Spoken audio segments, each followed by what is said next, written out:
প্রিয় আকাশী, গতকাল ঠিক দুপুরে তোমার চিঠি পেয়েছি। খামের উপর নাম ঠিকানা পড়েই চিনতে পেরেছি তোমার হাতের লেখা। ঠিকানা পেলে কিভাবে লিখনি। কতদিন পর ঢাকার চিঠি, তাও তোমার হাতের লেখা। ভাবতে পারো আমার অবস্থা। গতকাল প্যারিসে ঝরেছিল এবছরের রেকর্ড ভাঙা তুষারপাত। তামাক ফুরিয়ে গেছে, আনতে পারিনি। এই প্রথম আমি অনেকটা সময় নিয়ে ভুলেছিলাম তামাকের গন্ধ।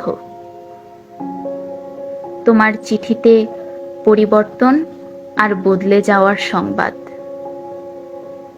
তুমি কষ্ট পেয়ে লিখেছ, রাত্রির ঢাকা এখন নিয়নের স্নিগ্ধতা ছেড়ে নিয়েছে, উৎকট সোডিয়ামের শয্যা। আমাদের প্রিয় রমনা রেস্তোরাঁ এখন কালের সাক্ষী। শীতের বইমেলা পরিণত হয়েছে মিনা বাজারে। টিএসসির চত্বর যেন উত্তপ্ত বৈরুত। বদলে যাওয়া কষ্টের অপর নাম স্মৃতি। এখন তাই নিয়ে বুঝি মেতে আছো। এই পরবাসে আমার চোখের সামনেও বদলে যেতে দেখলাম কত সুদৃঢ় ইতিহাস। বালির বাঁধের মতো ভেসে গেল পূর্ব ইউরোপ। নদীর পাড় ভাঙার মতো ভেঙে গেল বার্লিন প্রাচীর। ইংলিশ চ্যানেলের তল দিয়ে হুইসেল বাজিয়ে চলছে ট্রেন। ইউরোপের মানচিত্র এখন রুটি হয়ে গেছে, খিদে পেলেই ছিঁড়ে ছিঁড়ে খাও। স্বাধীনতা মানেই যেন উদর পূর্তি। তুমি লিখেছ, তোমাকে ভুলে গেছি কিনা। প্রিয় আকাশী, আমি জেনে গেছি পৃথিবীতে সবচেয়ে কঠিন কাজ ভুলে থাকা। স্মৃতি থেকে পালিয়ে বাঁচার জন্য এই সুদীর্ঘ প্রবাসের অর্ধেকটা কাটিয়েছি বোহেমিয়ানদের মতো ঘুরে ঘুরে। মাদ্রিদ থেকে হামবুর্গ, নিউক্যাসল নেপোলি থেকে প্রাগ বুখারেস্ট মাসিডোনিয়া, নর্থ সি থেকে মেডিটেরিয়ান কিংবা ব্ল্যাক সি। তবু বাঁচতে পারিনি স্মৃতি থেকে। ফ্রাঙ্কফুটের বইমেলায় নতুন বইয়ের গন্ধে মনে পড়েছে তোমাকে। সিস্টাইন চ্যাপেলের লাস্ট জাজমেন্টের মতো মহান সৃষ্টি পিয়েতার সামনে দাঁড়িয়ে প্রথমেই মনে পড়েছে তোমাকে। সিসিলির কার্নিভেলে অ্যাথেন্সের কফি শপের জমজমাট কবিতা পাঠের আসরে মনে পড়েছে তোমাকে।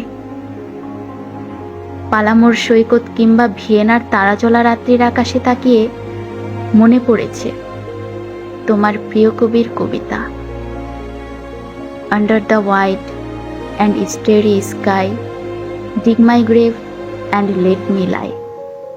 Glad did I live and gladly die, and I laid me down with a will. সুইজারল্যান্ডের লেকের কাছে স্বচ্ছ জলের ছায়ার পাশে যাকে খুঁজেছি সে তুমি। ভ্যাটিকানের প্রার্থনা সভা শেষে এক গ্রিক তরুণীকে বাংলায় কি বলেছিলাম জানো? বলেছিলাম, তুমি আমার আকাশী হবে। ভুলতে পারিনি তোমাকে, শত চেষ্টা করেও পারিনি। আর কেউ না জানুক, অসংখ্য জিপসি রাত জানে সেই না ভুলতে পারার ইতিহাস। তুমি জানতে চেয়েছো প্যারিসের কথা। সত্যি বলতে কি, প্যারিস খুলে দিয়েছে আমার আত্মার চোখ।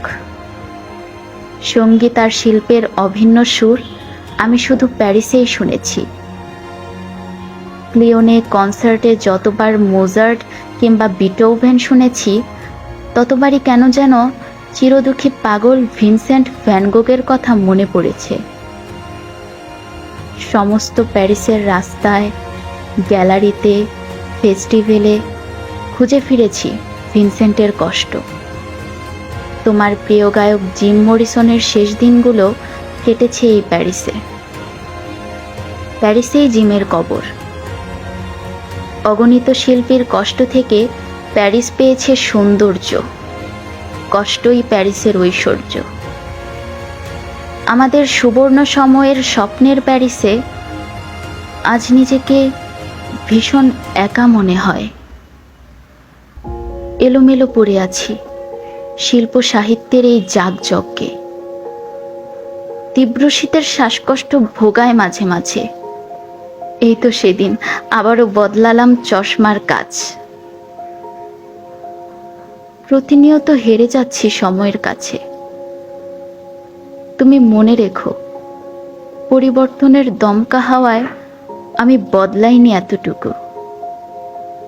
বাইজেন্টাইন সাম্রাজ্ঞীর মতো তোমাকে ঘিরে থাক পৃথিবীর সমস্ত সুখ। তুমি অনিন্দ সুন্দরী হয়ে ওঠো তোমার সৃষ্টিতে। তুমি ভালো থেকো।